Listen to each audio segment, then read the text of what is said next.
Õnnistatud palmipuude püha, armas kogudus, kes on täna teisel pool ekraani. Palmipuude püha on selles mõttes märkimisväärne püha, et üks kord inimajaloos tegid inimesed midagi õigesti. Üks kord nad ülistasid seda, kes oli ülistamist väärt siira südamega. Ja selles mõttes oleme me sellises märgilises päevas täna. Võime rõõmustada issanda headuse ja helduse üle, selle üle, et tema on meie lähedal ja et me ei ole talle kaugeks jäänud, ta ei ole ennast eemale tõmmanud. Ja see on suur rõõmu põhjus, see on suur tänu põhjus, sest selles ei ole mitte midagi sellist, mida me ise oleksime ära teeninud, vaid see on Jumala arm ja halastus meile kui inimestele. Nüüd me võime laulda ühiselt laulu number 368 ja peale seda ma palun, et meie koguduse vanempastor Ruudi Leinus tuleks ja juhataks meid alguspalvesse.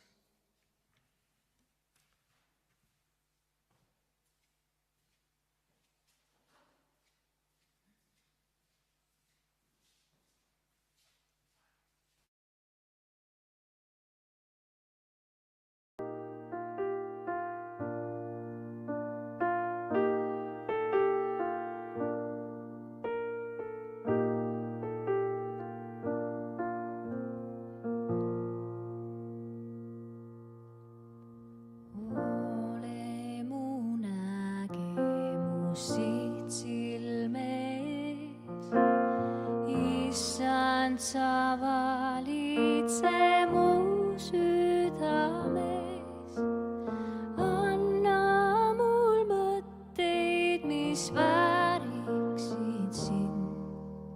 Seisku mul meeles su õndsuse hind.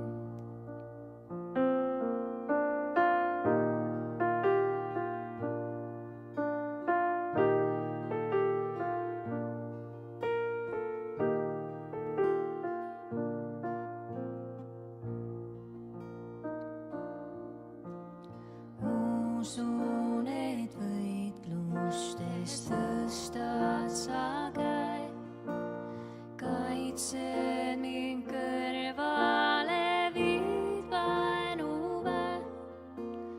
Varjupaik oled mu kindluse vall, su vägi vajab mind siin taeval. Siinutab me sihitu, käima kutsud meid valguses, sa, kes surnuid äratad, sa hämmastad. Issand mu kuningas, sind palun ma.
armas kogudus ja koguduse sõbrad, kes te täna saate osa Mähe koguduse palmipuude püha Jumala teenistusest. Oleme kindlasti näinud mõne maise riigi valitseja saabumist ja tulekut meie armsasse Tallinna linna. Vaibad rullitakse lahti, orkester on kohal, uhked limusiinid sõidavad eskordisaatel Kadriorgu. Nii austatakse ühe valitseja saabumist. Täna teist aastat järjest, kui tähistame palmipuude püha, teeme seda vaikselt ja kiriku uksed on hulkadele suletud, aga ometigi ei takista see meid mõtisklema sellele sündmusele, mis leidis aset ligemale 2000 aastat tagasi. Ja see, et me oleme siin ühel pool ja teisel pool ekraani, ei vähenda selle päeva tähtsust ega tähendust. Meie pilgud on pööratud Jeruusalemma ja sinna saabuvale kuningate kuningale Jeesusele Kristusele. Ja loen palmipuude püha sündmusest Mattuse evangeeliumi 21. peatükist. Ja kui nad jõudsid Jeruusalemma lähedale ja tulid Betfaage poole Õlimäele, siis läkitas Jeesus 2 jüngrit ja ütles neile: minge külla, mis on teie ees, ja kohe te leiate kinni seotud emaeesli ja säluda juures. Päästke need valla ning tooge mulle. Ja kui keegi teile midagi ütleb, siis vastake: Issand vajab neid, ta läkitab nad peatselt tagasi. Aga see on sündinud, et läheks täide, mida prohveti kaudu on räägitud. Ütelge Sioni tütrele, näe, su kuningas tuleb sulle tasane, istudes emaeesli seljas ja sälu seljas, kes on koormakandja loomavarss. Jüngrid läksid ja tegid just nõnda, nagu Jeesus neid oli käskinud. Tõid emaeesli ja sälu ning panid rõivad nende peale ja tema istus sinna. Tohutu rahvahulk aga laotas oma rõivad tee peale, teised raiusid oksi puudelt ja laotasid tee peale. Rahvahulga taga, kes käisid Jeesuse eel ja järel hüüdsid: Hosanna Taaveti pojale! Õnnistatud olgu see, kes tuleb Issanda nimel! Hosanna kõrgustes!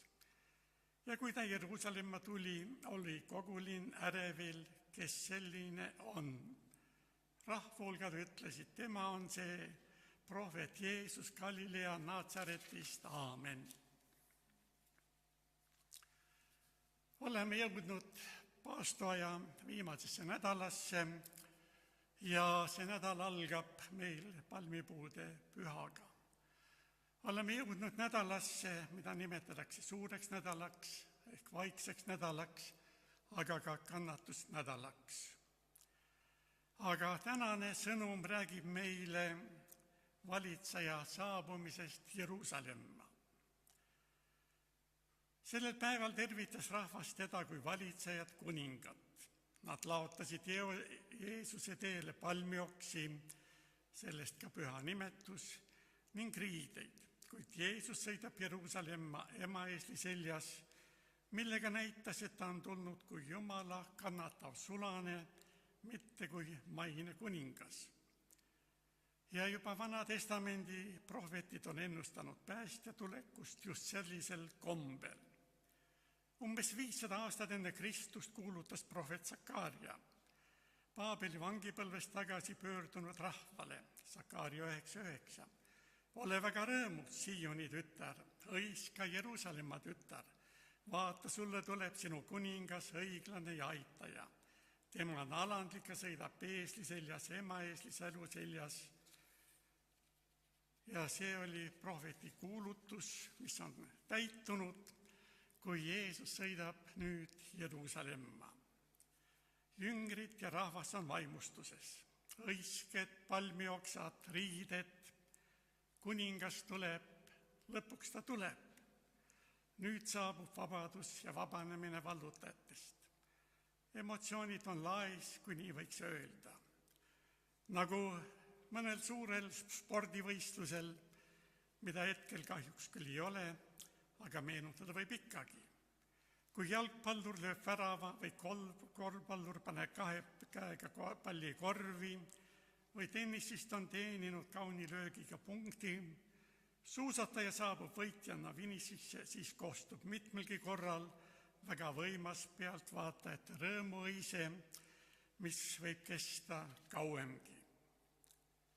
Midagi taolist panime tähele ka loetud tekstist Jeesuse saabumise korral Jeruusalemma, mis sellest, et ema eeslis eluseljas, aga ikkagi Messias. Armsad sõbrad, vennad ja õed Kristuses, täna on meie pilgud saabuval Kristusel. Meilgi on siin palmid ja saame osa üldlauludest ja kaunist muusikast ning jutlusest. Olgu see meie osa igal päeval rõõmustada maailma lunastajast Jeesusest Kristusest, kui Jumala ainusündinud pojast, kes tuli siia maailma, et mind ja sind lunastada meie pattudest ja olla meiega kaasas igal päeval. Emotsioonid mööduvad kiiresti. Saavutatud võidud võivad ununeda, tulevad argipäevad oma murede ja rõõmudega. Ka selle rahvahulga rõõmustus Jeruusalemmas möödus üsna kiiresti ja mõned päevad hiljem nad nõuavad juba kuningate kuninga ristilöömist.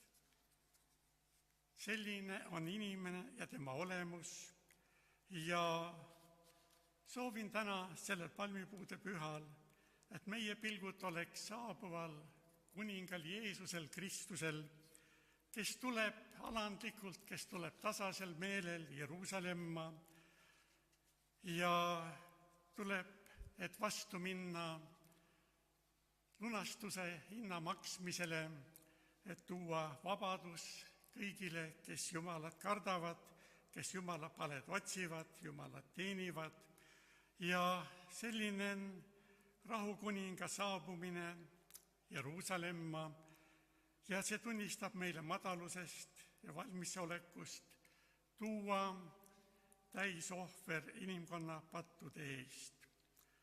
Oswald Tärk on öelnud selle aja kohta. Tema tõi Jeruusalemmaga oma imelise mõju. Tegelikult oli linna usuelu tol ajal jahe ja tardunud. Ja seda võib öelda ka meie aja kohta. Edasi tsiteerin, tempel püsis omal kohal, preestrid ja leviidid täitsid ustavalt neile antud ülesandeid, pühadeks tulid kohale suured rahvahulgad, kuid pühade aeg avaldas rohkem mõju just linna välisele ilmele. Rahva kokkuvool mõjus virgutavalt kaubakäibele ning äratas pidulikke meeleolusid. Usulist murrangut ei suutnud aga pühade aeg tuua. Suhted Jumala ja kaasinimestega jäid endiseks. Oleme mõelnud vaimulikule liikumisele, mille algatas Jeesus. Oleme ise äratusliikumise pojad ja tütred. Kui meie koguduste töö ei kujuta endast liikumist, siis tunnistagem täna Issanda ees oma vigu. Palugem Jumalalt armu, et püha vaim võiks meid uuesti elustada. Kuigi me ei tea veel sugugi kõike, mida oleks vaja teha, siis Jumala sõna alusel on vähemalt nii palju meil selge, et Jeesus peab olema esikohal meie elus ja tema tingimuste teenimiseks tuleb valmis olla, tsitaadi lõpp. Armsad kirikulised, jäägem nüüd palvesse ja palugem õnnistust ka meie teenistusele. Jumal, me täname, et ka sellel aastal võime tähistada palmipuude püha, tähistada Jeesus Kristus, sinu pidulikku ja meeli ülendavat sissesõitu Jeruusalemma linna, seal, kus on jüngrid koos, kus on rahvahulgad, kes rõõmustuvad, et lõpuks tuleb Messias, tuleb kuningas, tuleb kuningate kuningas. Ja nad hüüavad Hosanna ja rõõmustavad kogu südamest. Issand, meie palve on täna sinu poole, et meiegi saaksime sellest palmipuude püha rõõmust osa, aga et see rõõm ei oleks mitte ühekordne ega ainult selle päeva oma, vaid et me võiksime sind, kuningate kuningat, igal päeval teenida ja järgida, igal päeval oma südame sinule avada, et sind kiita ja tänada, sest sina tulid Jeruusalemma, et viia lõpule lunastuse töö kogu inimkonna eest, ka minu ja sinu eest, armas kuulaja, vaataja. Issand, ole kesk meie seas sellel palmipuude püha teenistusel. Tee elavaks laulud, mida laulame, õnnista meie külalise ansamblit, õnnista Raido jutlust. Lase see kõik korda minna sinu nime auks ja kiituseks. Aamen. Ja meil on rõõm abimeesteks palmipuude pühal Üllar Kuusk, Auri Niilo ja Viivia Teller. Issand, õnnistagu teid. Issanda nime auks ja kiituseks.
tarkust mul anna.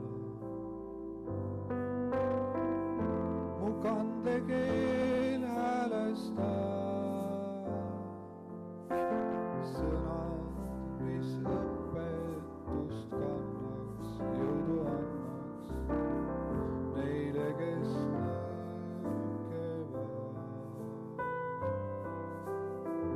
Sõnad, mis näitaks su kõrval kohal ja tõde esile tooks.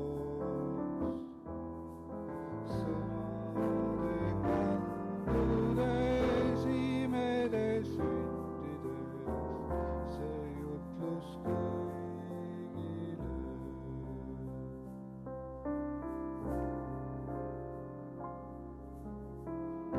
Mõtted täis headus mul anna, et iial ei unustaks ma sind. Kui õhtusse jõuan suurde sõua, su ligi luba jääda, siis on mu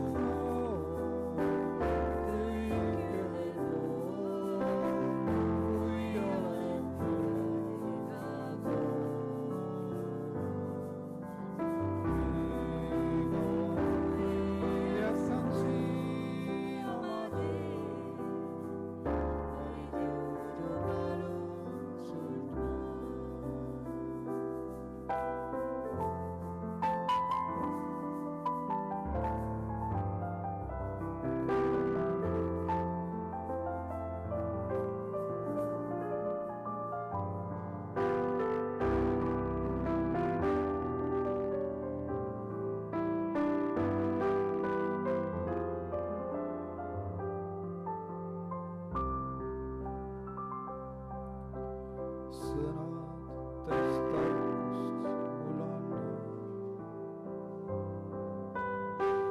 Mu kandekeel häälesta sõnad, mis õpetust kannaks, jõudu annaks neile, kes nõrkevad. Sõnad, mis näitaks su kõrval kohal ja tõde esile tooks. Sõnade kandudes, imedes, sündides, see jutlus kõigile.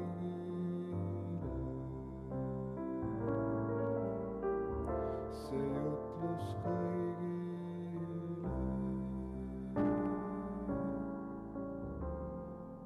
See jutlus kõigile.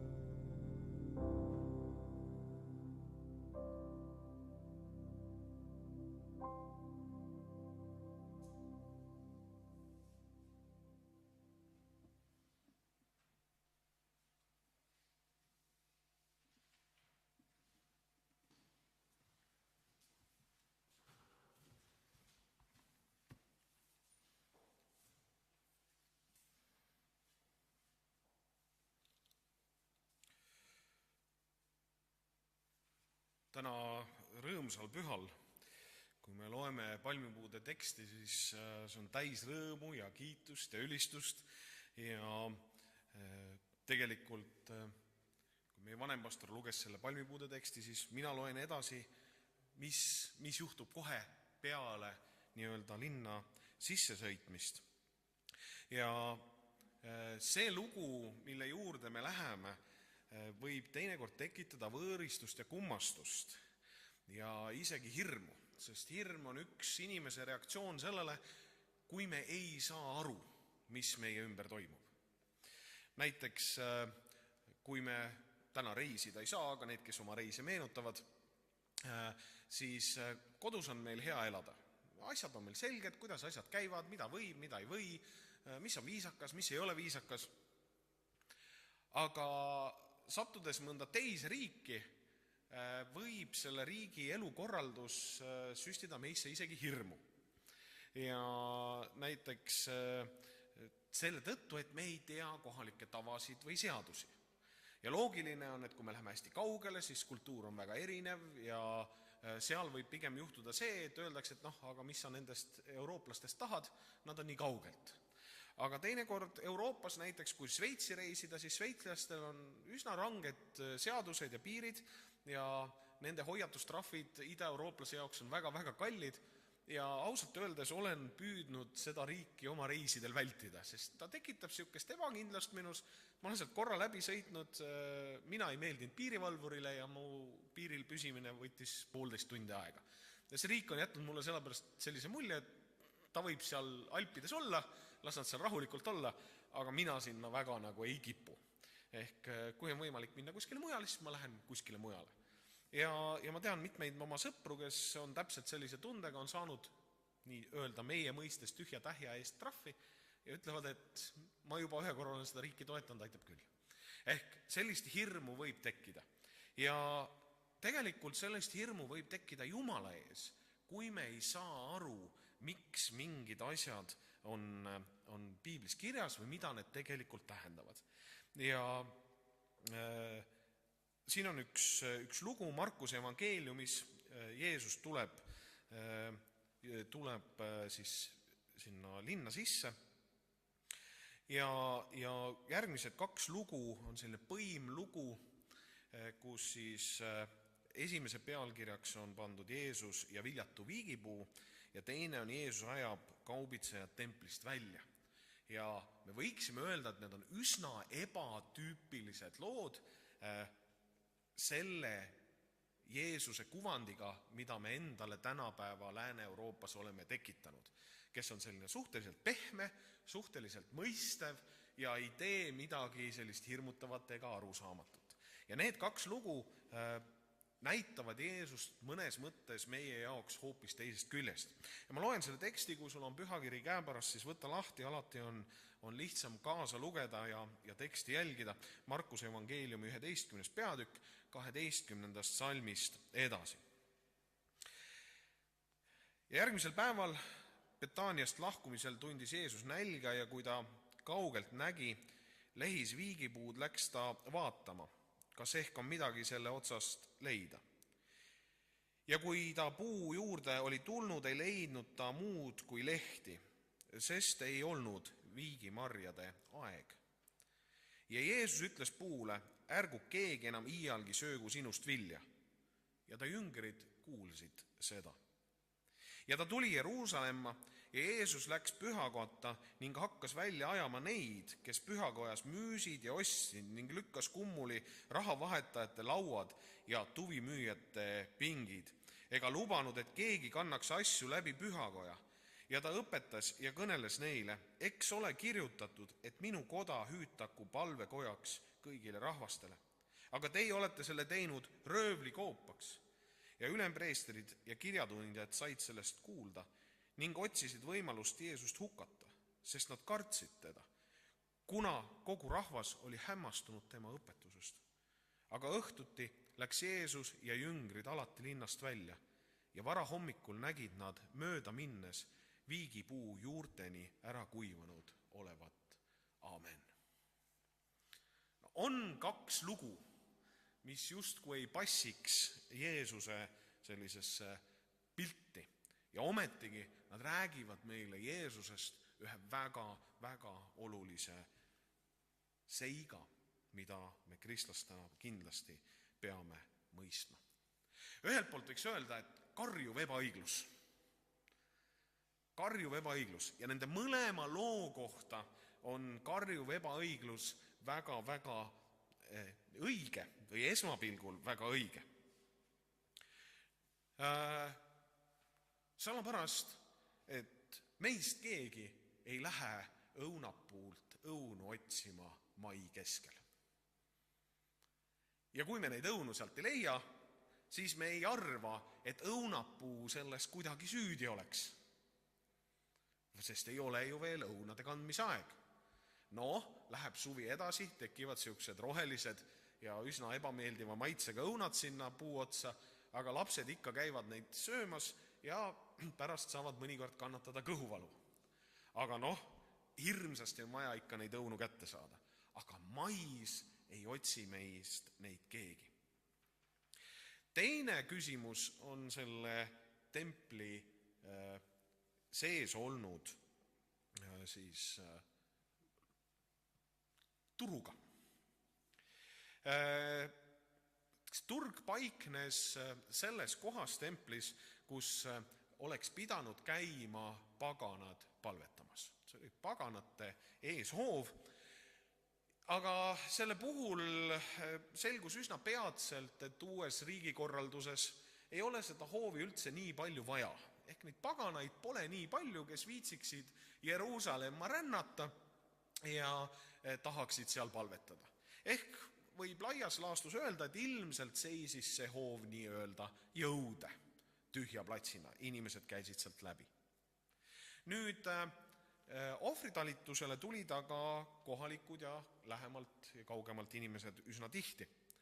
Aga loomade või lindude kaasavõtmine oli üsna keeruline. Teatavasti pidid olema loomad veatud ja pikal reisimisel võis tihti luhtuda, et sinu loom sai viga, ehk ta muutus nii-öelda kõlbmatuks. Ja sa võisid teda küll ise süüa, aga templisse ei sündinud teda enam tuua. Ja nii kohalikud ärimehed avastasid üsna kiiresti, et on mõistlik koht teha kuskile müüa siis neid loomi, kes on veatud. Inimestel kergem, kõik on väga loogiline, inimestel on kergem, on ohutum ja nad hakkasid end müüdma. Aja jooksul loomulikult hinnad tõusid. Sellepärast, et kaubanduses on ikka niimoodi, et müüakse asju nende hindadega, millega keegi on nõus neid ostma.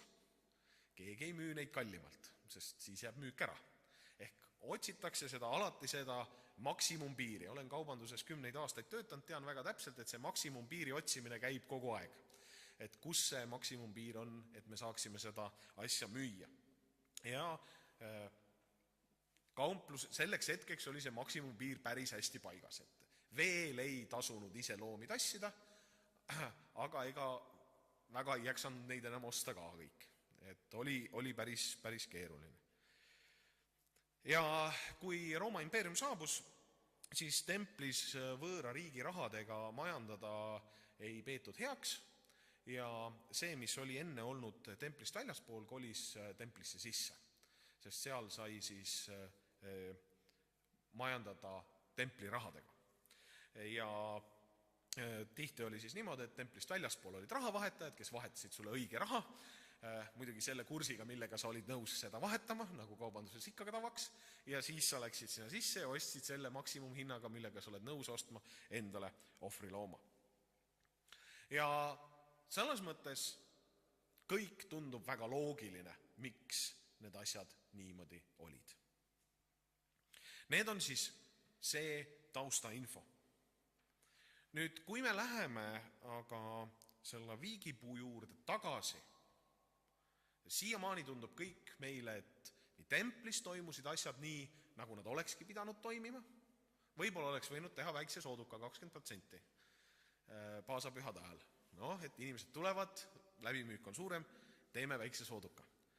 Ja tegelikult oleks võinud sellele viigipuule teha väikse sooduka, et tal ei olnud ju viljade kandmise aeg. Ja niimoodi võib tunduda, et Jeesus oli isegi ebaõiglane nende inimeste suhtes, kellel ei olnud mitte mingit muud nagu väljapääsu. Ja meie eestlastena, kes me oleme hästi praktilise meelega, võrreldes väga paljude riikidega maailmas, oleme tihti just nimelt nende praktiliste argumentidega oma elu koormamas. Meie majad on eelkõige praktilised ja siis alles ilusad. Kui mõnes teises riigis nad on eelkõige ilusad ja alles siis praktilised. Ja see kontrast on meie jaoks teinekord väga-väga nagu arusaamatu. Ehk me teeme ainult neid asju, mida me peame tegema. Ja sellepärast võib olla selle kirjakoha puhul ka küsimus, et mis siis nagu tegelikult juhtus. Ja ma arvan, et kui me kohtume Jumalaga mingis situatsioonis, kus meile tundub, et asjad on valesti, kus asjad ei ole nii, nagu meie Jumalat näeme, peaksime me just esimesena küsima, mis on see taust, millest ma ei ole aru saanud. Mitte see, et me üritame muuta kuidagi seda, mis on meie ümber toimunud. Tolle aja pilt räägib veel väga tugevalt sellest, et nii õnnistus kui needus tuleb Jumalalt. Ja kui tänapäeval me räägime sellest, et kõik hea tuleb Jumalalt ja kõik halb tuleb kuskilt mujalt, siis selle aja arusaam ei ole mitte üldsegi selline. Ehk needmine iseenesest, õigustatud needmine, ei olnud midagi, mis oleks olnud halba, mis ei oleks teinud Jumala nii-öelda halvaks, vaid see oli Jumala ja on ka täna Jumala pärusmaa, õnnistada ja ka needa. Kuigi kujutades ette endale väga pehmet Jumalat, on väga keeruline seda teinekord mõista. Nüüd viigipuu on üks haruldane puu ühe omaduse poolest, mida seda omadust teistel puudel ei ole. Nimelt, viigipuu lisaks oma tavapärastele viigimarjadele kannab ühte teist vilja, mida kutsutakse libaviljaks. Ja libavili moodustub täpselt sellel hetkel, kui puus tekivad lehed. Ja need lehed, osad lehed siis kägarduvad kokku ja moodustub selline roheline kägardunud lehtedega vili.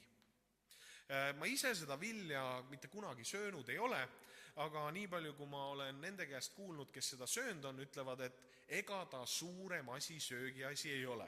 Ehk sa ei lähe seda puusse otsima nii, nagu mina võib-olla kirsse või ploome. Et tahaks midagi head, ma lähen sinna ja ma võtan seda. See oli pigem see, et sa olid näljane, sul oli kõht tühi ja sa tahaksid natukenegi oma nälga kustutada.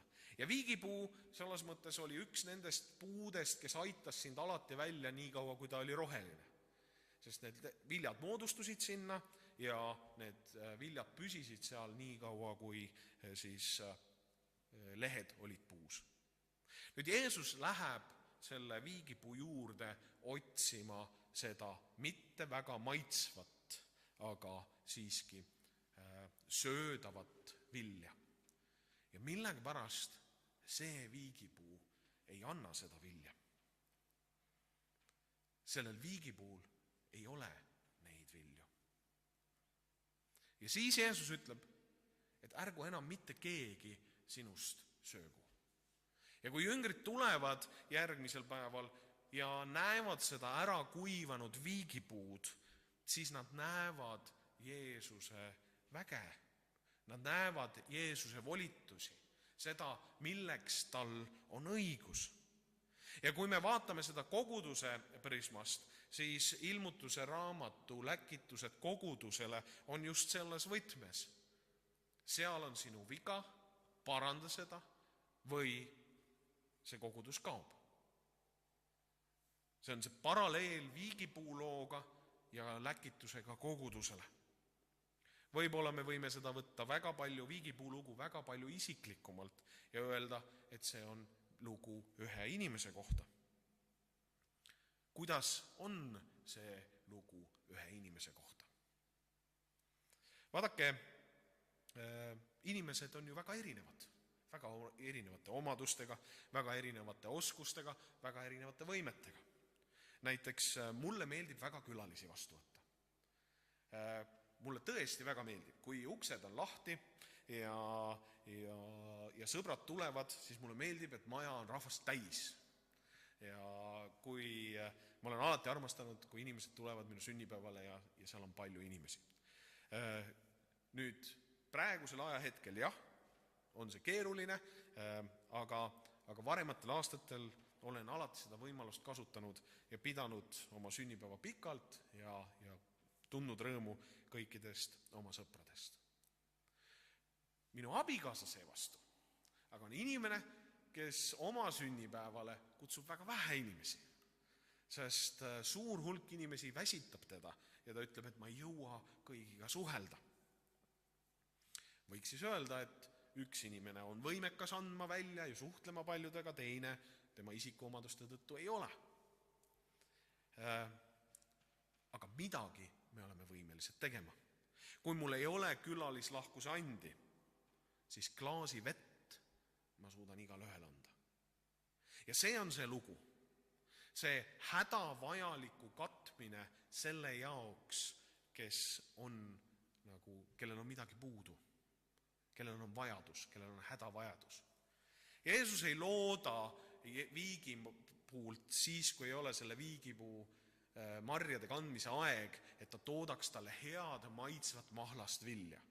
Ei, ta loodab, et ta leiab selle kägardunud lehtedega, kehva maitsega, suht sandi tekstuuriga lehekabara, mis täidaks ta kõhtu.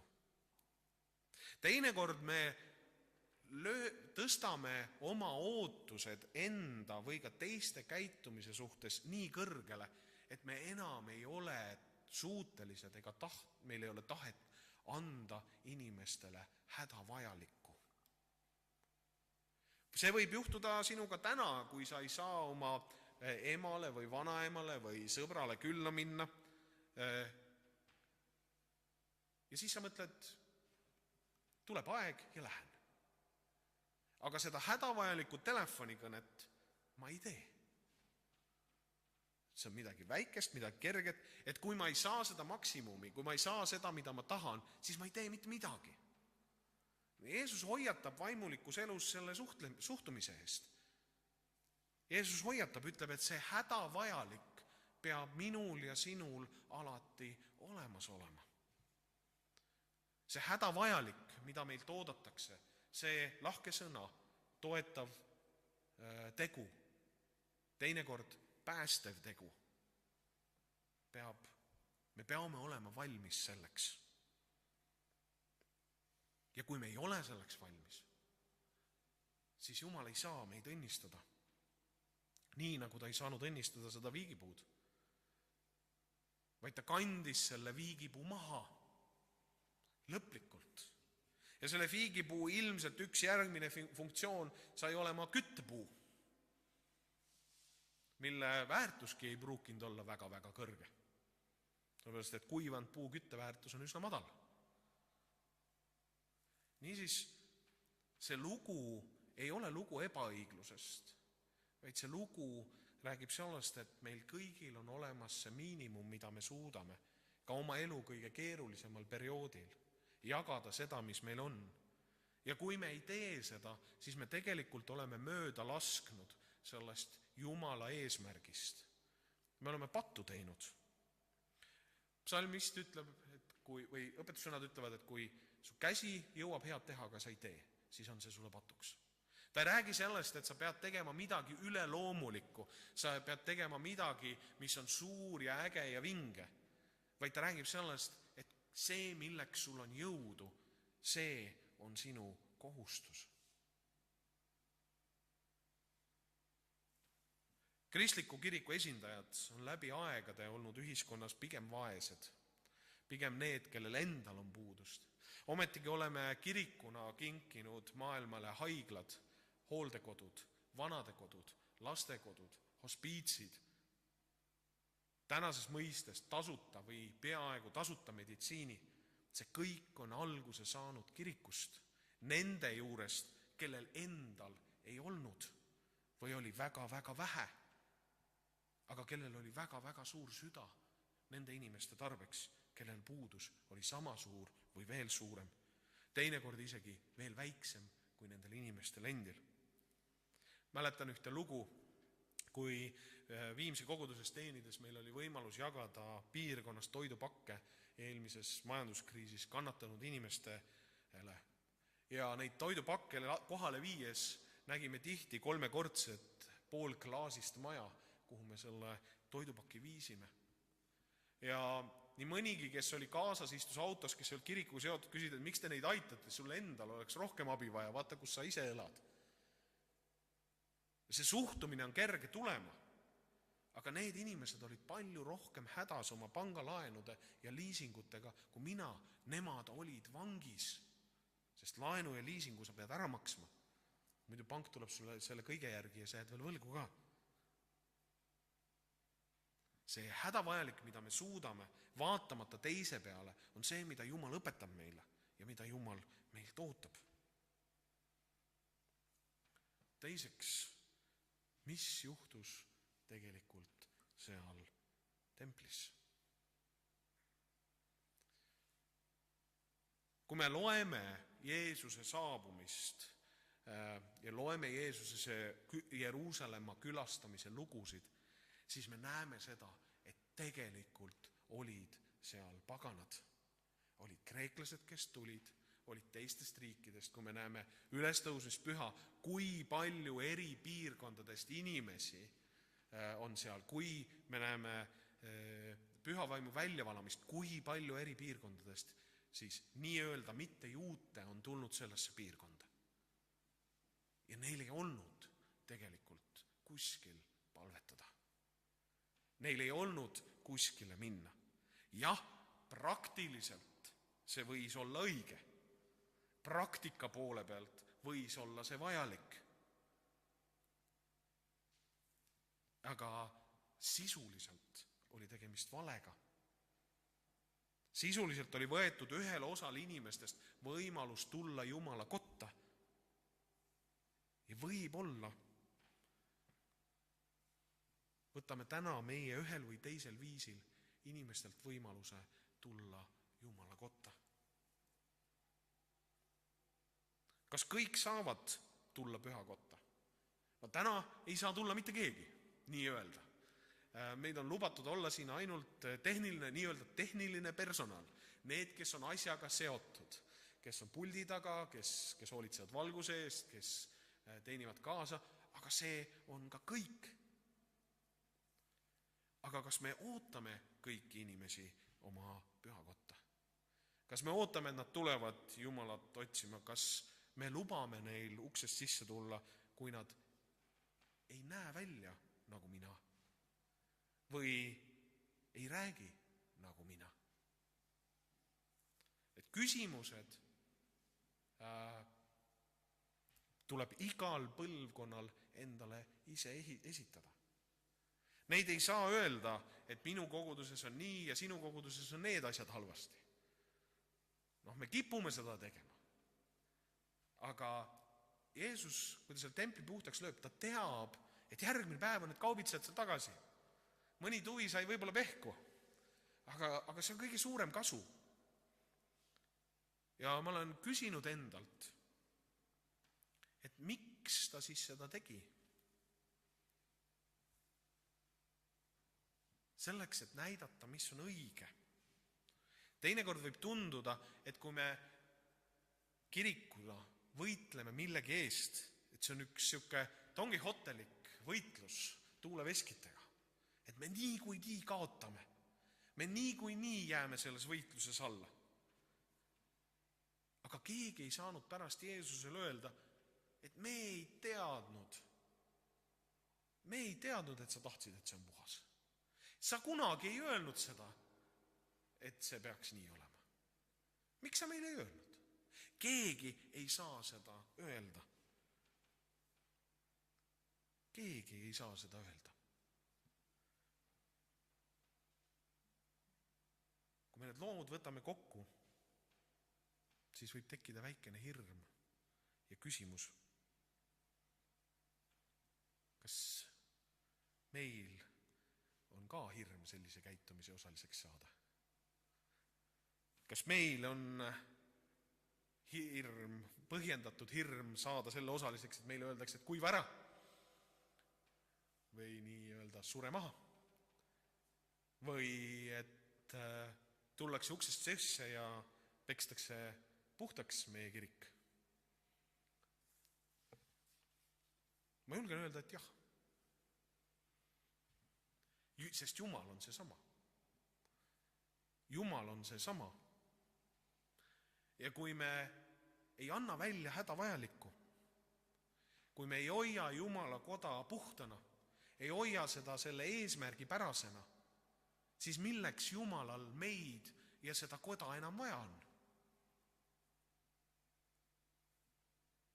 Mina ei leia ühtegi põhjust. Ja kui tal ei ole seda vaja, siis miks ta peab seal kaasas olema? Läbi sajandite, läbi aastatuhandete on Jumal oma kirikut ikka ja jälle kutsunud meeleparandusele. Ja on teada, et nendel ajajärkudel need, kes ei ole selle meeleparanduskutsele vastanud, need on jäänud ajaloo prügikasti. Isegi need, keda me pidasime võib-olla kõige tublimateks. Minu jaoks on alati hea näide Jeruusalemma kogudus, kes ilmselgelt ühel hetkel hakkas ennast pidama paremaks kui teised ja eraldus kristlikust kirikust. Ja viimane märge nende kohta on aastast 600, kui neid kutsutakse surnu mere ääres olevaks päikese poole kummardajate grupiks. Ka need, kellest kõik väga lugu pidasid, ei saanud öelda, et nad seisavad. Ja sellepärast peame me alati endasse vaatama, küsima, kas see, mida mina saan teha, see, milleks mul on jõudu, olgu see siis kas või klaas vett, kas see on tehtud? Ja kas minu Jumala koda on puhas selleks, et inimesed saaksid tulla Jumala ette? Või olen ma praktilistel kaalutlustel selle täitnud millegi muuga? Tasub lugeda seda Jeesuse viimast elunädala tekste väga tõsiselt. Sest mitmed need tekstid on väga põhimõttelised, kus Jeesus väga selgelt teavitab oma kogudust sellest, mis on tema seisukohad üsna mitme asja suhtes. Niisiis, katsugem ennast läbi, parandagem meelt ja uskugem Jumalasse, selleks, et Jumal saaks meid kasutada. Amen. Ja nüüd me kuuleme muusikat.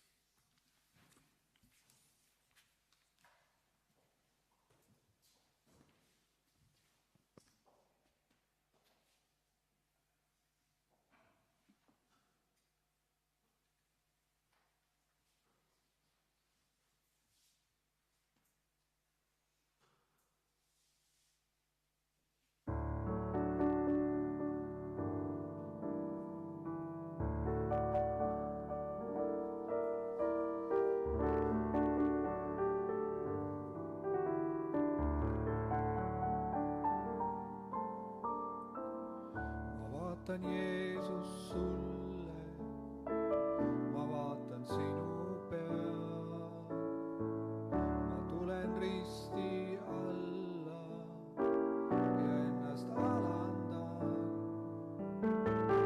Jõud ja lootus sinus, mu elu sinu käes. Sa oled üks ja ainus, kes suri minu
siis võitlustes võit meile jääb. Sada taevane vägi just nüüd. Sada taevane vägi just nüüd. Sada vägi, mis võitlustes võitjaks meid teeb. Sada taevane vägi just nüüd.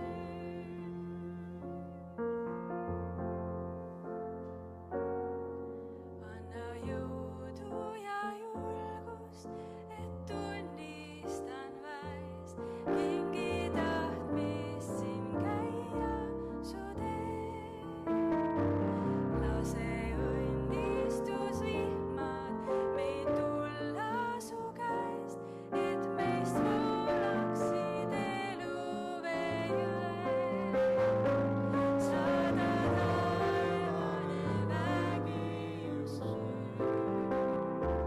Sada taevane vägi just nüüd. Sada vägi, mis võitlustes võitjaks meid teeb.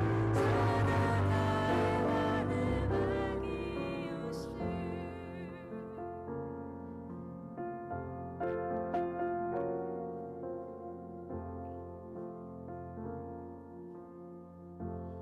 Kes on nõrkenud uuesti elusta need, keda meelitab maailm, sa tead.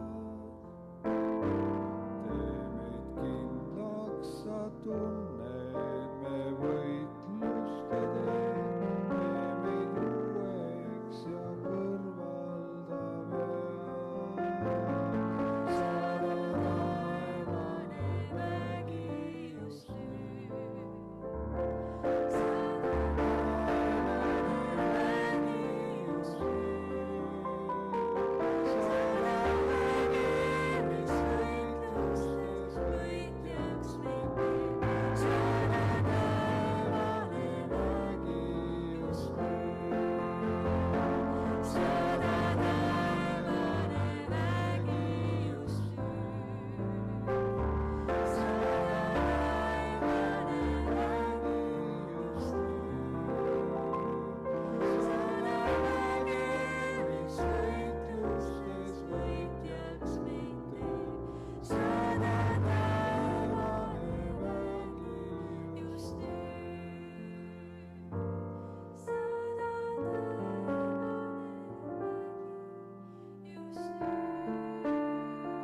Sada taevane vägi just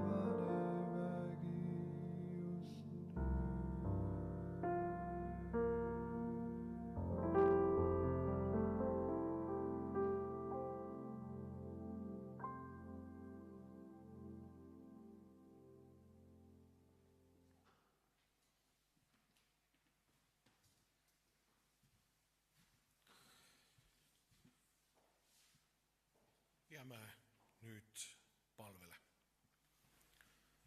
Hea taevane Isa, me täname sind selle armu eest, et sina ikkagi hoolid sellest maailmast ja armastad kõiki inimesi.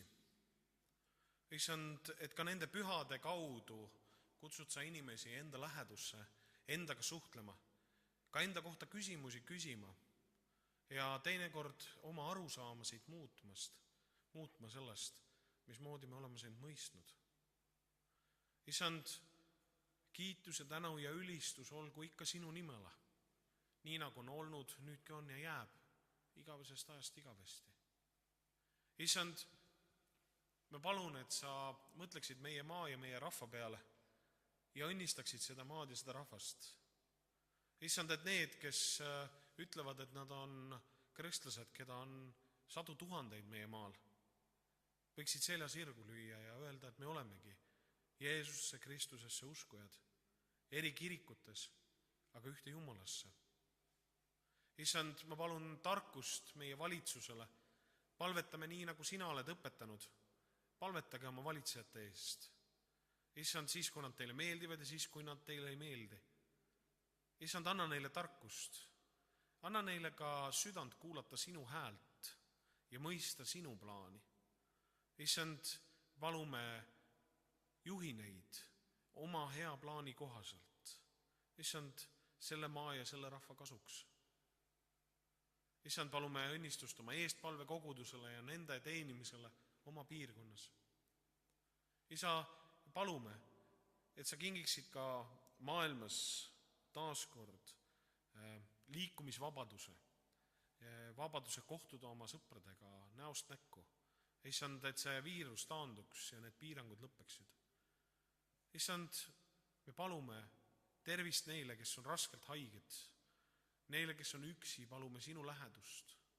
Jeesus, aita oma kogudust minna läbi selle üsna nõudliku aja, kus me täna elame, tehes õigeid otsuseid ja järgides ikka sind. Sinu poja Jeesuse Kristuse nimel me palume seda. Aamen. Meie jumalateenistus hakkab läbi saama ja juba esmaspäeval me võime kohtuda läbi Zoomi, siis on meil koguduse palve ja piiblitund ja kui sa ei ole meie koguduse listis, aga sooviksid ka sellest osa saada, siis ole hea, võtta ühendust meie koguduse vanempastoriga, kes saadab sulle ka selle lingi, kus sa saad meiega osaduses olla. Kui Jumal armu annab, siis järgmisel pühapäeval on meil esimene ülestõusmispüha. Me tahame taas koos teiega rõõmustada Issanda läheduse ja tema armu üle. Küll teist korda juba saame seda teha nii-öelda suletud uste taga ja pean tunnistama, et isiklikult teeb see mind väga-väga kurvaks. Aga palume Jumalalt ka paremaid aegu. Kirik on elanud üle väga keerulised ajad, kui me oleme olnud mitte ainult suletud, vaid ka keelatud. Meis on olemas see jõud, me saame hakkama, kus me oleme saanud pidada ülestõusmispühi võib-olla ainult katakombides. Meist keegi ei mäleta seda aega, aga see aeg on olnud ja on väga palju õdesid ja vendasid, kes oma eluga riskides täna maailma eri paigus teenivad Issandat Jeesust. Võib-olla on ka hea aeg neid meenutada eestpalves, nüüd, kus me neid paremini mõistame. Aga nüüd saame laulda koos tänase lõpulaulu. See on laul number 201 meie lauluraamatutest ja sõnad ilmuvad ka ekraanile. Peale seda võtame vastu õnnistussõnad.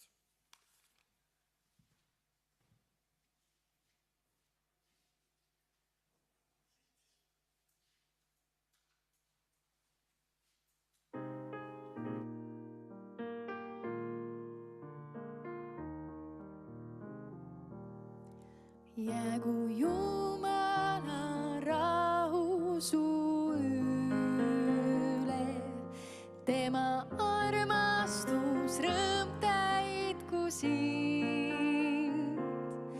Tema valguses käi, kõiges loodada peal, tema arm jäägu hoidma sind teel.